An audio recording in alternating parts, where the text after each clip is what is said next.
Pokbas, podcast Balai Arsip Statis dan Tsunami.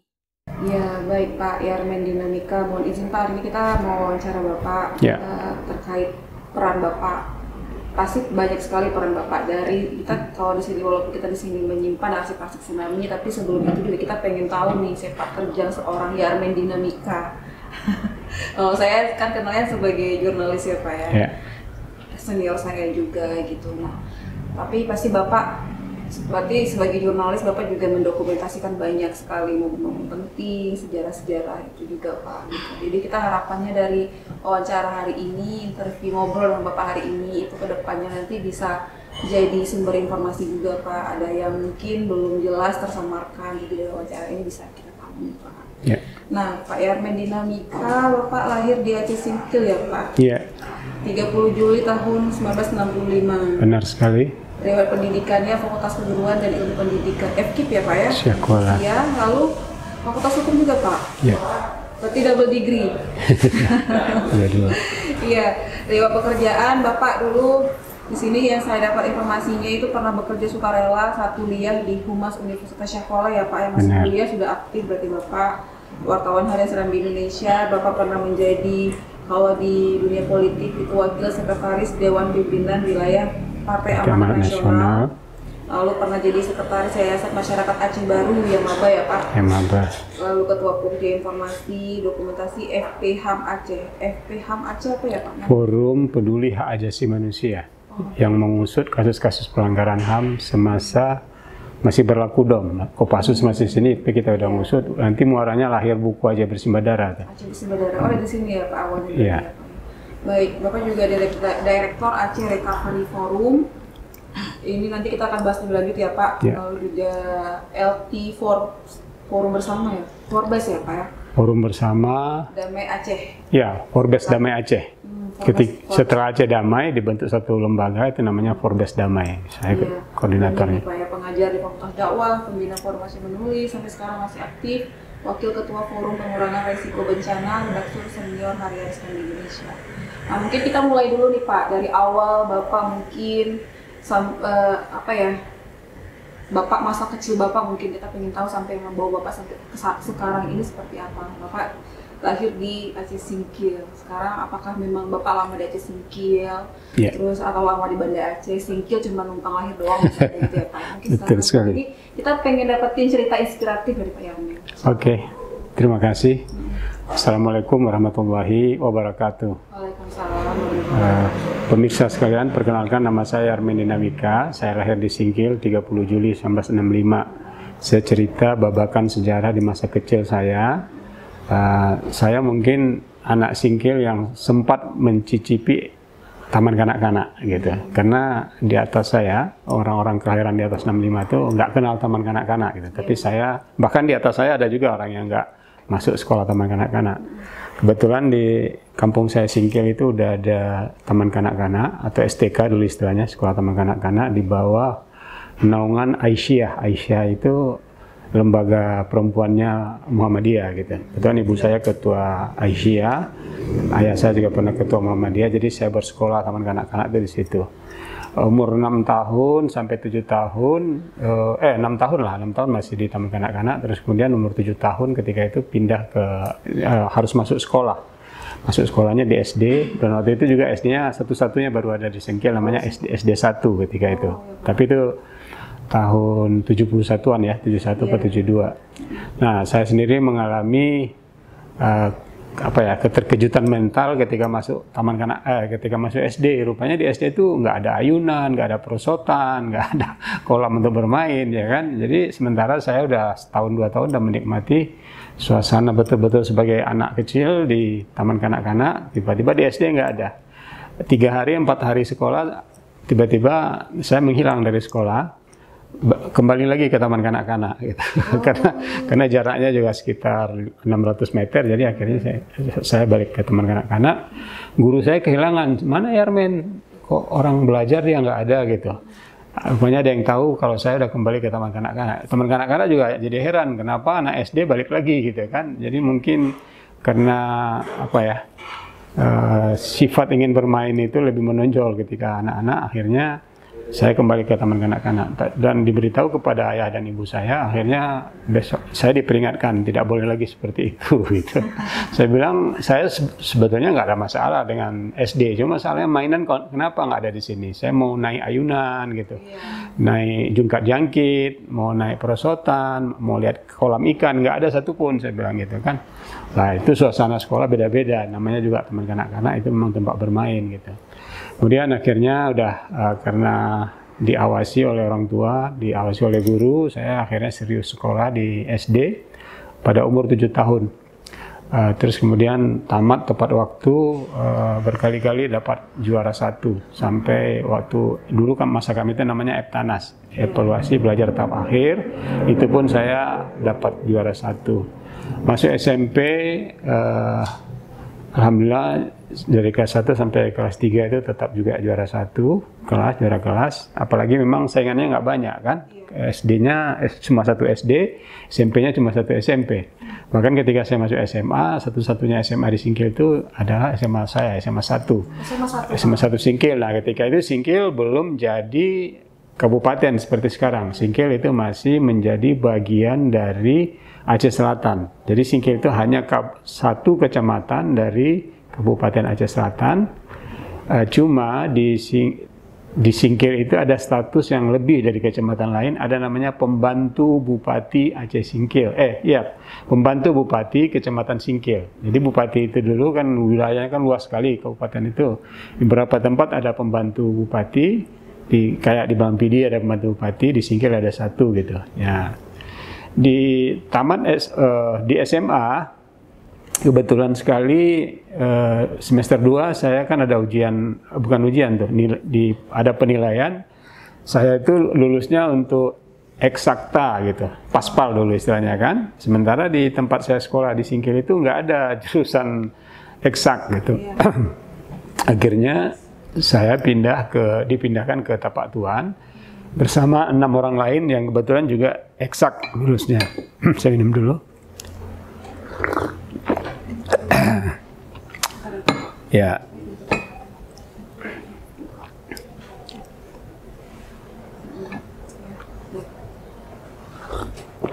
Sampai di Tapak Tuan, ternyata guru-gurunya kurang gitu. Guru-gurunya kurang karena kebanyakan dari Padang. Ketika mereka datang menjadi guru kami itu semua dalam keadaan lajang, laki-lakinya lajang, perempuannya lajang. Rupanya guru-guru kami itu pada cinlok situ, lebih dari 4 pasang menikah. Ketika mereka itu pulang ke Padang semuanya, itu masa cutinya lama betul, ada yang 6 bulan kemudian tidak balik-balik gitu kan. Akhirnya saya bilang sama ayah saya rugi nih sekolah Tapak Tuan. Kenapa? Sekolahnya nggak optimal belajarnya, ya kan? Mending saya balik ke Singkil ya. Tapi di Singkil kamu jadi IPS, ya udah nggak apa-apa, yang penting belajar gitu kan. Akhirnya saya balik ke Singkil, tadinya awal-awal belajar hitung dagang, kemudian saya tinggalkan belajar biologi, belajar fisika, kimia, kembali lagi belajar hitung dagang saya gitu kan.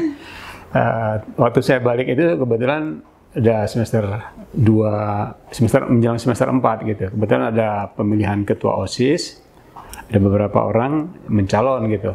Alhamdulillah saya terpilih jadi ketua OSIS. Dan sebagian orang protes karena saya baru kembali tapi kemudian terpilih gitu. Nah, tamat SMA, tadi saya di SMP itu tamatnya 81. Masuk SMA tamatnya 84. Kenapa bisa 3 tahun lebih di SMA? Ketika itu ada kebijakan dari menteri, saya udah lupa siapa menterinya, Pak Fuad Hasan atau siapa ya, menambahkan jumlah masa belajar. Biasanya kita 3 tahun saja atau katakanlah 6 semester. Itu waktu itu ditambah, se-Indonesia ditambah 1 semester. Jadi kita berada di SMP itu jadi 7 semester gitu. 7 semester, iya kan? Lebih 3 tahun ya, Pak? Ya, 3 tahun setengah kan, makanya saya masuk 81, kuliah, SMA, tamatnya 84, bukan karena tinggal kelas, tapi karena itu tadi, karena penambahan tadi kan. Nah, sekitar bulan April tahun 84 saya udah tamat, alhamdulillah waktu itu lulusnya dengan ranking 1 di SMA saya. Lagi-lagi didorong oleh kepala sekolah, didorong oleh saudara-saudara, udah lanjutkan aja lah sekolah gitu kan. Saya pilih sekolah ke Banda Aceh, tepatnya kuliah. Waktu itu nama jurusan saya masih sipik hukum. civic hukum. Jadi nggak ada civic education, juga nggak diberitahu bahwa itu adalah beradanya di FKIP pendidikan, itu tidak ada. Jadi civic hukum itu dalam bayangan saya itu ini adalah hukum tata negara. Ya udah, saya melamar aja gitu. Baru 2 kali masuk, 3 kali masuk, saya baru tahu rupanya tempat saya ini jadi guru ujungnya, gitu. Bukan jadi sarjana hukum, bukan jadi jaksa misalnya kan. Tapi ya udah terlanjur masuk, kan kita harus nunggu lagi nih satu tahun kemudian. Tahun 84 saya lulus di FKIP Syah Kuala, kemudian 85 saya testing lagi, lulus di Fakultas Ekonomi Universitas Syah Kuala. Tapi ketika itu jujur aja, karena ada beberapa orang kampung saya yang minta saya mendampingi mereka, istilahnya jadi gacok lah ketika itu ya. Ketika itu belum populer betul gacok gitu kan. Akhirnya ada 5 orang atau 6 orang saya bawa lulus ke 6-6-nya gitu kan. Saya sendiri sebetulnya nggak berminat di Fakultas Ekonomi, tapi saya nggak memilih fakultas lain kecuali Fakultas Ekonomi. Barulah tahun 86 lagi-lagi membawa serombongan orang untuk ikut ujian ketika itu. Lulus 86 saya lulus Fakultas Hukum, itu baru saya kuliah. Jadi 84 lulus di FKIP saya kuliah, 85 lulus di Fakultas Ekonomi saya biarkan aja, 86 lulus di Fakultas Hukum, kemudian saya ikut kuliah gitu. Nah, kemudian sedang saya KKN di FKIP tahun 89 itu, tahun 9. Udah dapat kabar bahwa di Banda Aceh ada koran dibuka namanya Serambi Indonesia. Nah, saya kilas balik sedikit, ketika saya jadi mahasiswa, khususnya mahasiswa FKIP, itu saya paling doyan melaksanakan latihan jurnalistik. Hampir setiap tahun saya buat latihan jurnalistik, saya ketua panitia, saya cari dana, buat proposal segala macam, tapi peminatnya rame. Dan selalu yang menjadi tutornya itu ya orang-orang yang udah berpengalaman seperti Pak Samsul Kahar, Pak Sarip Haris, Pak Nur Halidin, terus kemudian ada satu lagi senior saya namanya Sarip Alamudin gitu ya, yang belakangan jadi Pemret di Warta Unsia. Jadi orang-orang ini sebetulnya hampir tiap tahun bertemu saya, pasti Yarmen lagi gitu. Jadi mereka udah tahu betul saya mengambil inisiatif untuk pelatihan jurnalistik, ada untuk level SMA, ada juga untuk level mahasiswa gitu. Nah, rupanya ketika koran tadi itu terbit, mereka merasa Yarmen cocok nih untuk profesinya. Karena dari awal dia udah suka buat latihan jurnalistik, kemudian jenjang jurnalistik dasar dan menengah saya udah ikut juga. Bahkan saya pernah di kampus itu jadi ketua ikatan pes mahasiswa Indonesia, IPMI namanya kan. Terus di Syah Kuala semester 2 saya itu udah bergabung juga dengan Warta Unsia. Dulu namanya Warta Unsia. Pak Sarip Alamudin SMHK yang saya sebut tadi itu adalah Pemret ketika saya jadi mahasiswa. Kepala humasnya dosen saya langsung, Pak namanya Teguh Hasan Husin, sekretarisnya Pak Teguh Asmani, dua-duanya itu bekerja di Humas. Sementara saya adalah mahasiswanya di program PMPKN. Begitu saya masuk di semester 4, semester 6, sebetulnya dosen kurang ketika itu, saya diangkat jadi asisten. Ngajar saya di perguruan Serambi Mekah, sampai ke Abul Yatama, bahkan ke Jabal Gapur, ke PD. Jadi setiap minggu itu mungkin hanya 2-3 hari saya berada di Banda Aceh, selebihnya itu mengajar di luar kota Banda Aceh. Yang saya ajar itu ya murid-murid atau mahasiswa dari dosen saya tadi gitu. Saya dianggap cakap untuk mengajar itu, akhirnya saya penuhilah. Nah, nanti paling-paling honornya dibagi 2 gitu. Iya. Saya potong sedikit Pak, sebelum nanti Bapak ini kan tadi lanjut ke Serambi ya Pak. Iya. Saya penasaran nih, apa yang bikin Bapak bilang Bapak dari SMA sudah suka ikut jurnalistik, ya pelatihan jurnalistik. Apa sih yang buat Bapak kok suka jurnalistik? Apakah ada momen khusus yang bikin Bapak jadi, saya senang nih menulis? Kebetulan waktu saya SMA itu kan 2 tahun di Singkil tambah setahun di Tapak Tuan ya. Sepanjang prodi SMP dan SMA saya, itu ayah saya kebetulan satu-satunya tenaga juru penerangan. Jupen dulu namanya, sekarang udah nggak ada lagi. Jadi Jupen itu berada di bawah Departemen Penerangan. Ada strukturnya di Menteri Penerangan di tingkat pusat, sekarang Infocom ya namanya. Terus kemudian ada kanwilnya di provinsi, di kabupaten kota ada kantor dinasnya, dinas itu. Jadi ayah saya ditempatkan di Singkil. Nah, ayah saya itu diwajibkan karena tugasnya melaporkan apa saja kejadian-kejadian yang berkaitan dengan sosial politik ya, bukan kalau kriminal enggak, tapi sosial politik, budaya, pendidikan dilaporkan dalam bentuk berita ke kabupaten. Nanti kabupaten ngirim ke provinsi di 2 tempat ini tadi, baik kabupaten maupun di provinsi. Kalau ada buletin, mereka masukkan berita itu ke buletin. Di tingkat provinsi ada kerjasama antara Departemen Penerangan ketika itu dengan Harian Peristiwa. Jadi sekarang udah nggak ada lagi Harian Peristiwa itu. Jadi berita yang dihasilkan di Singkil atau di kecamatan-kecamatan lain itu dikirimkan sampai ke tingkat provinsi, nanti masuk koran. Korannya itu agak terlambat sih, seminggu kemudian baru sampai ke Singkil lagi. Saya lihat, wah ini berita yang dibuat oleh ayah saya gitu. Jadi ayah saya itu mendiktekan saja, yang mengetiknya saya gitu. Nah, jadi ayah mendiktekan, saya mengetik gitu kan. Ayah sambil berpikir kata-kata apa lagi ya saya ketik. Jadi nampaknya bakat wartawan saya itu terbina pada saat SMA itu, membantu ayah saya mengetikkan berita. Waktu itu nggak ada, kalau salah ya nggak ada stipo, memang harus ditimpa lagi dia kan, ditimpa lagi. Tapi itu dibolehkan dalam sistem jurnalistik, baru kemudian dikirim. Jadi hampir setiap minggu berita yang saya ketik didiktekan oleh ayah saya bisa membacanya lagi di koran gitu. Nah, karena peristiwa itu, harian peristiwa itu pemerintah Aceh berlangganan untuk dikirim ke seluruh kabupaten kota termasuk ke Singkil gitu. Jadi itu awal mulanya ya Pak? Kayaknya gitu, itu satu. Yang kedua, waktu saya ulang tahun kelas 5 SD, ayah saya tuh pulang dari Banda Aceh menghadiahkan ke saya sebuah kamus. Nama kamusnya Kamus Ilmiah Populer. Semua kata-kata asing ya, semua kata-kata yang sekarang kita kenal kayak kata negosiasi, globalisasi, itu saya udah kenal ketika 5 SD, kelas 5 SD. Tebal kamusnya, mereknya saya masih ingat, angkanya angka 555, Kamus Ilmiah Populer gitu kan. Terus kemudian itu udah kayak Al-Quran nama saya balik, saya buka tiap hari, sehingga semua istilah tadi saya tahu. Jadi itu rupanya menambah kemampuan kosakata saya. Mungkin dari sanalah kemudian saya mendalami literasi, karena bahasa asing, bukan bahasa Inggris ya, semua bahasa asing yang kemudian menjadi istilah-istilah atau terminologi istilahnya, itu udah saya kuasai ketika kelas 5 SD.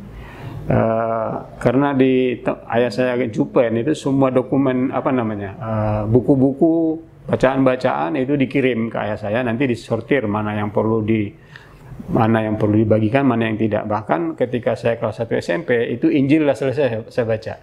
Injil kebetulan ada di rumah dikirim kan, saya baca, oh ini Injil dia, saya baca gitu. Setelah kelas 1 SMP saya udah bisa bandingkan antara Injil dengan Al-Quran kan. Nah, tapi artinya apa? Waktu itu saya pembaca yang lahap karena bahan bacaannya sedikit sekali gitu. Internet nggak ada, alhamdulillah TV udah ada, radio udah ada ya, tapi koran nggak ada sampai ke Singkil, kecuali yang mingguan tadi kan yang dikirim gitu. Nah, saya jadi teringat juga ketika saya kelas 3 SMA, saya lihat di perpustakaan saya itu nggak ada kamus seperti yang saya punya, ya kan, karena terbatas sekali koleksinya. Situ saya terpikir bagaimana saya mengambil kata-kata ilmiah populer tadi itu, saya buat kamus baru lagi. Jadi saya membuat kamus baru, tapi karena teknologinya sangat terbatas, hanya ada mesin ketik, terus kertas buramnya dibuat karbon sampai 3 lapis. Itulah yang setiap hari saya kerjakan, ya. Setiap hari saya kerjakan 1 halaman 1 hari. Akhirnya kamus tadi itu selesai. Kalau kamus asli setebal ini, separuhnya lah. Itu tadi. Pas menjelang kami ujian, saya hadiahkanlah untuk SMA saya 1 buah, 1 lagi saya simpan untuk pribadi saya, 1 lagi ada di rumah gitu. Jadi 3 tadi. Kamus pertama di SMA Singkil ilmiah populer adalah kamus karya saya. Iya. Nah, jadi Itu udah 3 ya, karena pengaruh ayah, terus kemudian apa tadi? Bantu ayah. Iya, bantu ayah, terus kemudian kamus, dan kemudian membuat kamus untuk kata. Nah, saya berutang budi betul pada satu orang guru saya, namanya Sofyan Junaid. Sofyan Junaid itu guru bahasa Indonesia saya, tamatan program studi bahasa Indonesia di FKIP Syah Kuala. Setiap hari Rabu itu kami mahasiswanya diwajibkannya menonton TVRI. Karena pada Rabu sore itu ada rubrik pembinaan bahasa Indonesia yang baik dan benar gitu. Nah, selalu ada gitu kan. Jadi kalau dia otomatis dia tonton selalu karena dia gurunya. Tapi kalau kita murid, kalau nggak disuruh kan kita nggak mau. Bukan ya kan, kita anggap lalu aja. Tapi memang semuanya ilmu-ilmu penting di situ gitu kan. Kadang-kadang bicara tentang ejaan, kadang-kadang bicara tentang fonem, kemudian bicara tentang tata kalimat, segala macam lah. Akhirnya itu saya karena diwajibkan, setiap Rabu sore itu saya duduk di depan TV 1 jam untuk mengikuti latihan pengajaran bahasa Indonesia yang dilakukan terpusat oleh TVRI gitu. Tokoh yang menyampaikan itu beda-beda, termasuk Pak Yus Badudu ketika itu. Nah, bukti bahwa kita sudah menonton itu gurunya kan nggak tahu gitu. Itu kan hari Rabu ya, hari Rabu. Rabu sekali lagi nanti kita wajib menyerahkan hasil tontonan kita itu dalam bentuk catatan gitu. Oh, gitu. Nah, jadi betul-betul ya. Tebal-tebal kan, sekali kita serahkan 4 halaman, 5 halaman gitu kan. Kawan-kawan saya hampir selalu kewalahan karena mengikuti percakapan orang itu dan kemudian menuliskannya gitu. Saya kebetulan karena anak juru penerangan di rumah saya tape recorder banyak gitu kan. Jadi saya mudah lah, saya rekam, TV orang ngomong rekam, nanti saya ngetik lagi. Jadi selalu nilai saya itu paling tinggi karena paling lengkap gitu. Saya nggak beritahu kepada orang bagaimana caranya. Mungkin guru saya juga heran kenapa saya bisa banyak sekali bisa saya catat ya, karena saya merekam tadi. Jadi tape recorder yang ada di rumah, yang mungkin itu milik negara dipakai oleh ayah saya. Ya, kemudian ada juga Eko itu suara pendengung itu di rumah saya juga ada itu. Mic semua cak. Misalnya ada upacara, ada orang meninggal segala macam, tinggal diambil dari rumah saya. Jadi fasilitas itu khusus mesin tik, terus kemudian TV dan kemudian recorder saya manfaatkan betul untuk memenuhi tugas-tugas sekolah. Dan nilai saya A terus-terusan gitu kan, karena lengkap sekali gitu. Jadi Pak serajin itu dulu ya jadi siswa? Iya, jadi siswa dulu setiap Rabu ya. Jadi sampai saya tamat SMA itu, ilmu saya yang paling dalam itu sebetulnya adalah ilmu tentang bahasa Indonesia gitu.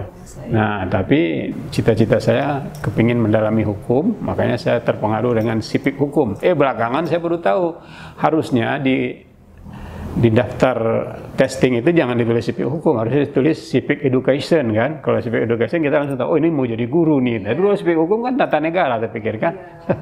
itulah kejadiannya gitu. Oke, nah, jadi artinya terbentuk karakter dasar saya sebagai wartawan itu saya kira di rumah, karena membantu ayah, rajin membaca kamus. Di samping kemudian juga menunggu koran datang seminggu kemudian, dan saya lihat, oh ini berita yang saya ketik, tiba-tiba ada masuk koran gitu. Terakhir sekali itu tadi merekam pembinaan bahasa Indonesia oleh Pusat Bahasa, itu dilakukan setiap Rabu sebagai siswa, itu saya lakukan selalu gitu. Iya. Lalu pas tadi kita balik ke cerita Bapak yang setelah selesai kuliah kalau saya tidak salah ya Pak ya. Tahun 89 itu pas Bapak KKN di FKIP katanya tadi. KKN di FKIP di Ulegle ketika itu. Di Ulegle tiba-tiba di Aceh ini, di Banda Aceh terbit koran namanya Serambi Indonesia. Berarti di tahun itu Serambi Indonesia 89 kan? Mulai lahir ya? Iya, 89, sementara saya sedang KKN gitu. Ada abang yang kemudian jadi Redpel di Serambi Indonesia, namanya Sarip Haris. tadinya dia wartawan Suara Pembaruan, dia buat surat, dia tahu saya dulu kan nggak ada telepon, nggak ada apa, dia buat surat, dia tahu bahwa saya sedang KKN, sementara ini pendaftaran mau tutup nih, ya saya nggak peduli, orang kita masih kuliah kan, ya, nggak tahu saya bahwa ada peluang kerja, disuratinya, dapatlah surat, saya buka. Kalau dapat Adinda Yarmen balik ke Banda Aceh sebentar, 1-2 hari untuk ikut testing aja katanya. Rasanya syarat aja lah kamu testing katanya kan, karena kamu udah mendalami jurnalistik. Wah ini menantang juga ini, sedang kuliah tiba-tiba ada tawaran lowongan kerja kan. Nah, akhirnya saya ikut, waktu itu ada sekitar 116 orang pesertanya. Saya pikir memang harus sarjana semua, tapi ternyata ada beberapa orang ketika itu kami belum sarjana. Saya belum sarjana, terus kemudian Erismawati, Juherna Bahri, dan beberapa orang lain. Pokoknya masing-masing dibolehkan tidak sarjana asal punya prestasi jurnalistik atau di bidang tulis-menulis. Kayak Juherna Bahri itu dia pernah juara nasional penulisan cerpen misalnya. Erismawati juga punya kelebihan di bidang cerpen, tapi kelebihan saya hanya karena sering buat latihan jurnalistik, udah kenal dengan tokoh-tokoh pers di Banda Aceh, dan selalu saya undang, terus kemudian udah menjadi wartawan unsia di kampus gitu.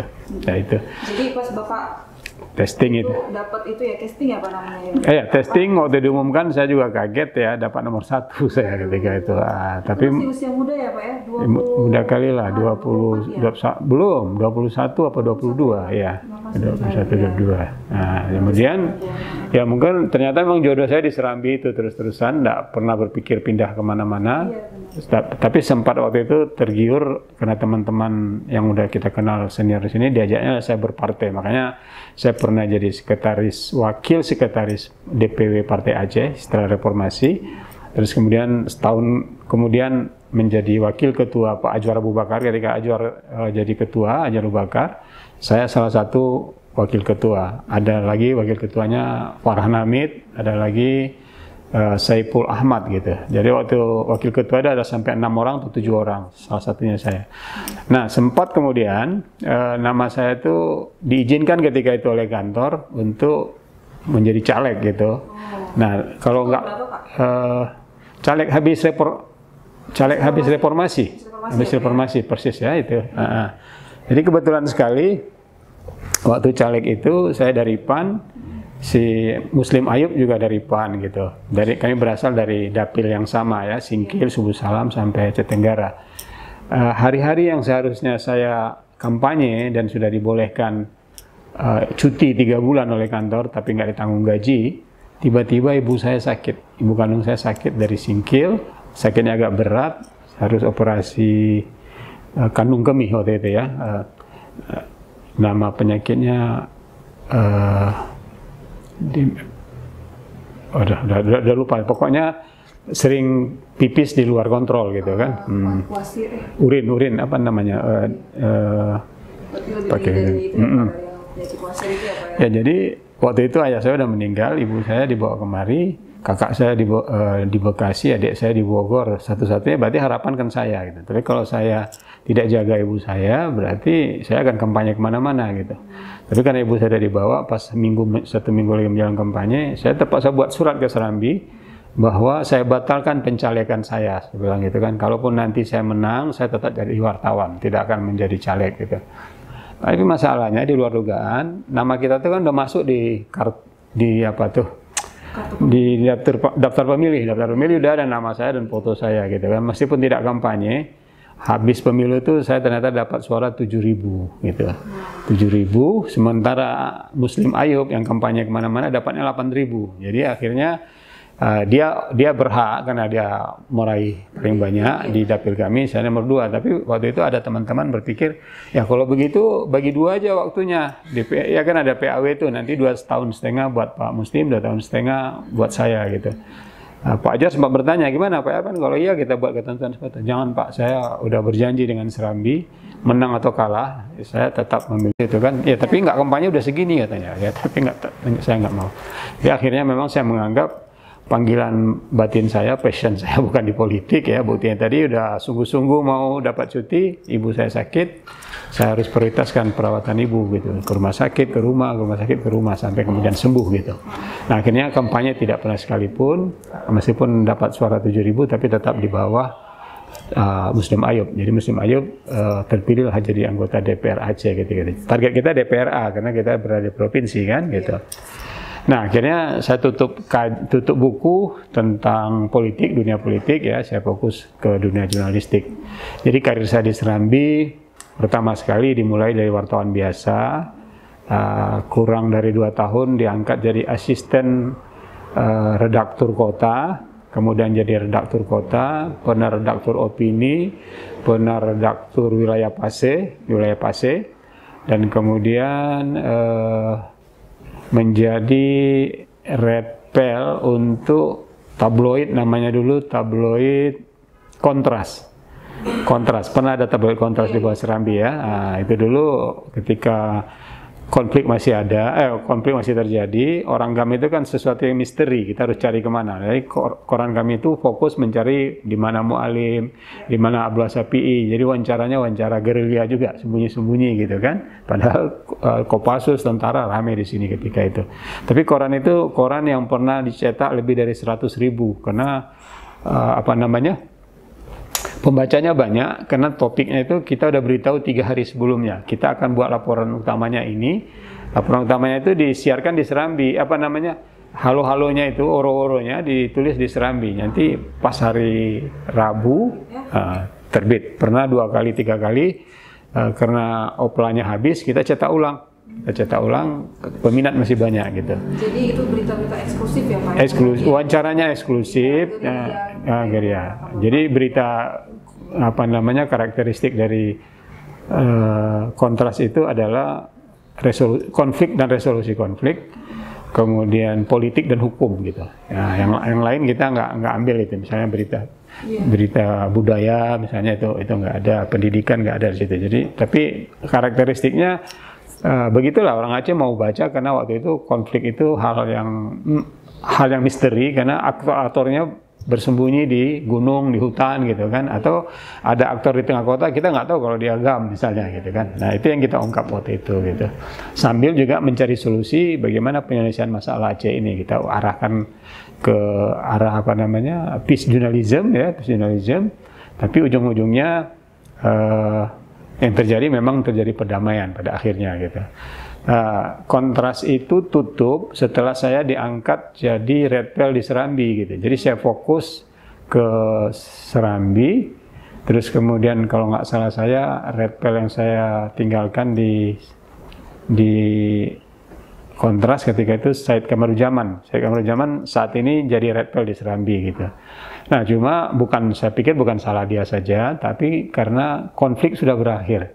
Ketika konflik sudah berakhir itu aktor-aktor konflik ya, terutama dari GAM itu bukan lagi misteri, udah nggak seksi lagi kan. Nah jadi mau wawancara Mu'alim ada di sekitar kita, mau wawancara Sofyan Daud ada di sekitar kita ya kan. Tapi dulu orang-orang seperti ini kan tersembunyi, mereka hanya yang punya hotline khusus dengan mereka yang bisa menghubungan gitu kan. Nah ada satu keuntungan, saya sebetulnya sebagai orang Singkil itu bukan penutur bahasa Aceh. Di Singkil sendiri saya punya bahasa namanya Anak Jame yang dipakai di 8 kabupaten mulai dari Aceh Jaya sampai ke Singkil ya, termasuk Semelu, Anak Jame kan. Kemudian bahasa asli kami namanya bahasa Udik. Bahasa Udik disebut juga bahasa Singkil gitu. Itu beda sekali dengan bahasa yang ada di Aceh. Kemudian kami juga di kampung kami itu ada bahasa Haloban, bahasa dari pulau banyak itu. Jadi di Singkil itu orangnya menuturkan 3 bahasa sekaligus. Di samping karena di sana ramai transmigran, orang Aceh Singkil juga banyak yang bisa berbahasa Jawa. Sekitar 30% bisa bahasa Jawa. Sekitar 25% orang Singkil itu berbahasa Batak.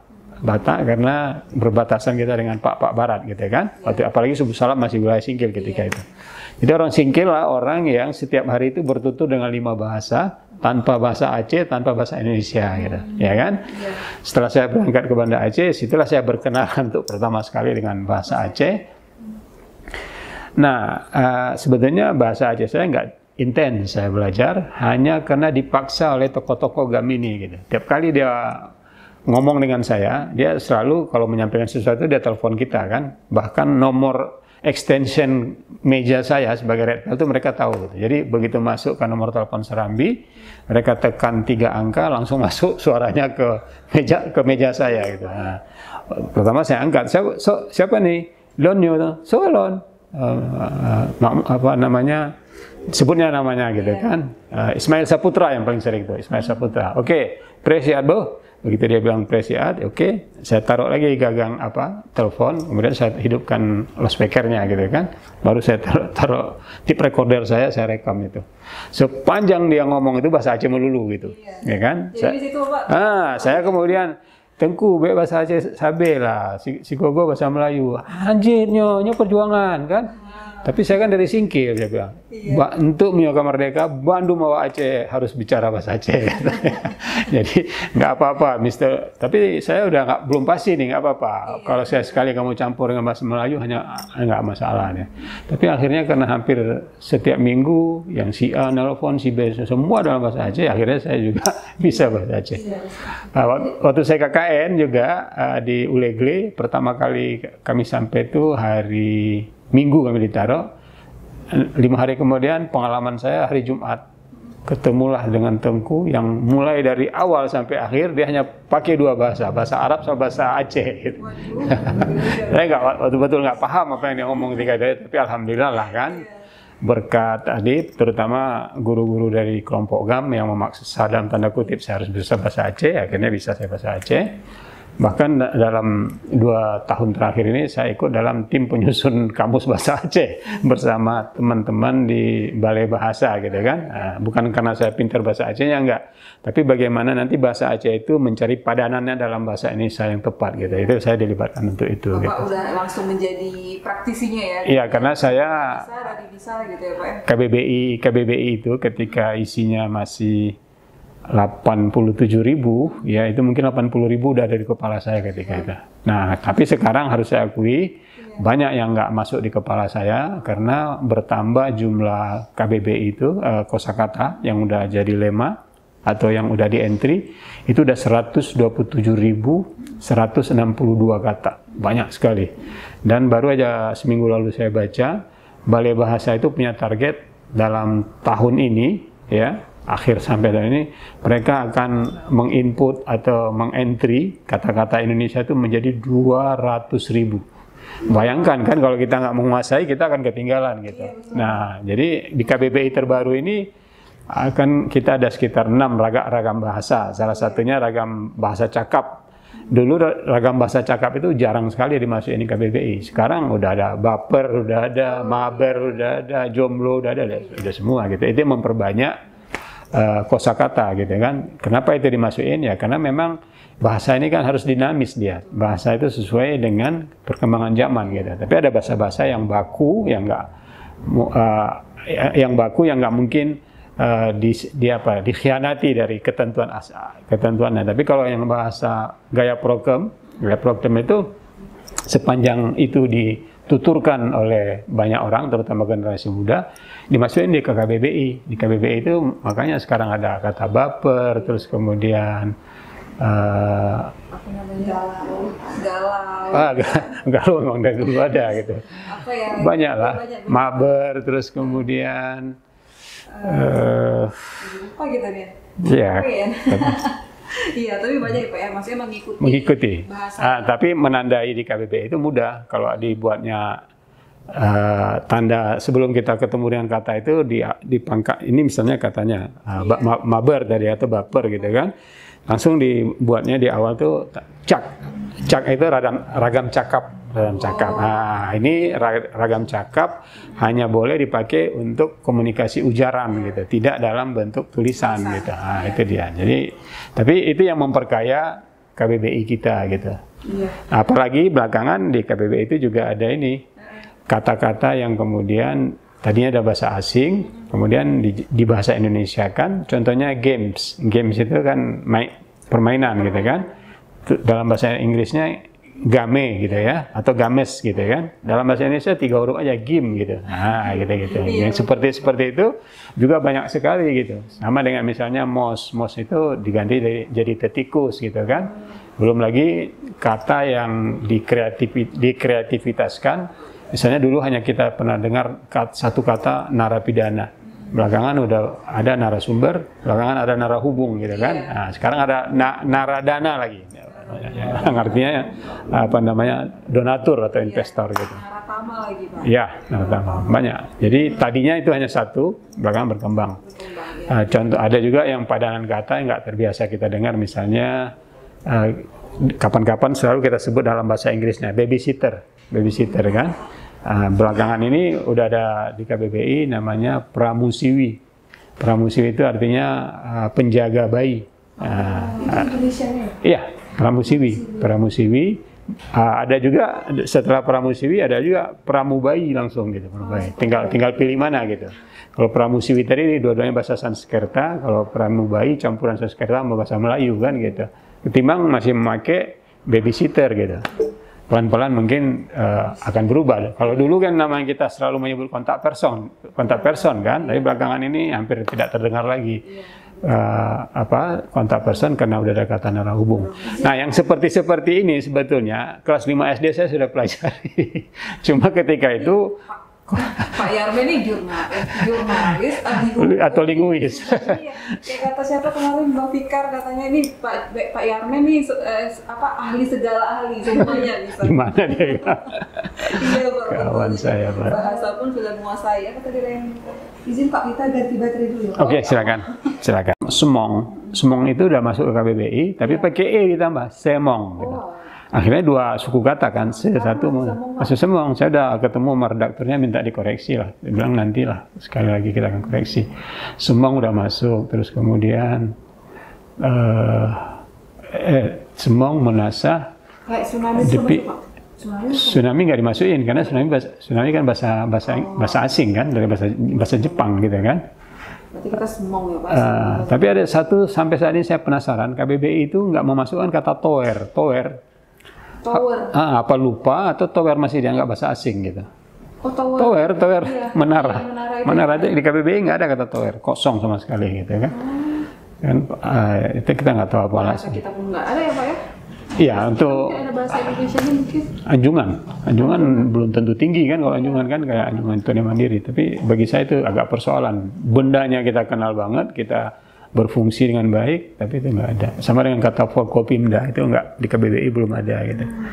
Tapi mungkin ke depan lah dalam target 200.000 itu, bayangkan saya udah sempat menguasai 80% atau 90% ketika 89.000. Nah, loncat ke 127.000 saya angkat tangan gitu. Sekarang mau 200.000. Wajib itu ya, KBBI itu selalu kita akan ya Pak ya? Di handphone kan? Ya. Di handphone. Jadi salah satu pengajaran kami di Forum Aceh Menulis itu tadi, KBBI itu betul-betul jadi rujukan. Memang agak paradok ya dengan kebiasaan kita. Contohnya orang Aceh yang namanya salat itu pakai H ya, salat gitu kan. Di KBBI salat aja gitu. Tapi itu ada dasarnya juga gitu. Oke?